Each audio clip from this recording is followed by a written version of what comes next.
Bonjour, je suis le professeur Elias Zerouni, je suis à l'université Johns Hopkins maintenant et à l'origine j'étais né en Algérie et je suis parti aux États-Unis à l'âge de 24 ans pour poursuivre des recherches.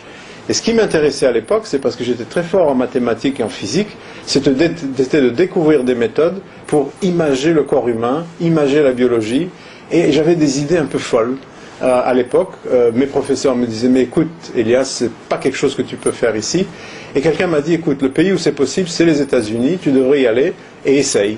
Et je suis parti là-bas, j'avais même pas assez d'argent pour durer 3 mois.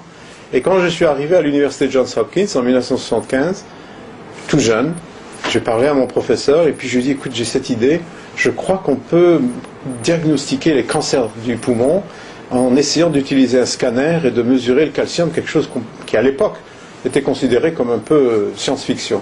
Et vous savez ce qu'il m'a dit? Il m'a dit, tiens, j'ai jamais entendu cette idée, ben écoute, pourquoi pas?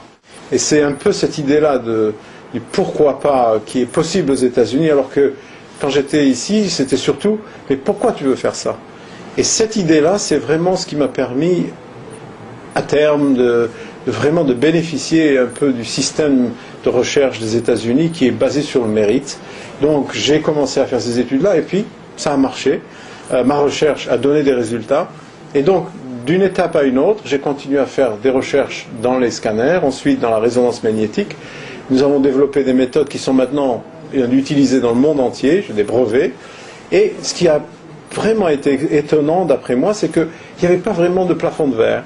Qu'au fur et à mesure, avec les succès scientifiques que j'avais connus, les succès en tant que médecin, traitant dans l'université Johns Hopkins et son hôpital, j'ai commencé à être connu, si vous voulez, aux États-Unis, et jusqu'au point où je suis devenu directeur de mon département, ensuite doyen à la faculté de médecine, et un beau jour, j'étais élu à l'Académie de médecine, l'Institut de médecine, et puis d'une chose à l'autre, on m'a demandé de devenir directeur de l'Institut national de la santé des États-Unis, qui est le plus gros institut de recherche au monde, avec un budget de 30 milliards de dollars. J'aurais jamais pensé que, venant d'Alger, j'aurais fini dans ce poste-là. Et ça, c'est pas mon mérite, c'est vraiment, ça dit quelque chose sur les valeurs des États-Unis en ce qui concerne le mérite, la science, la technologie.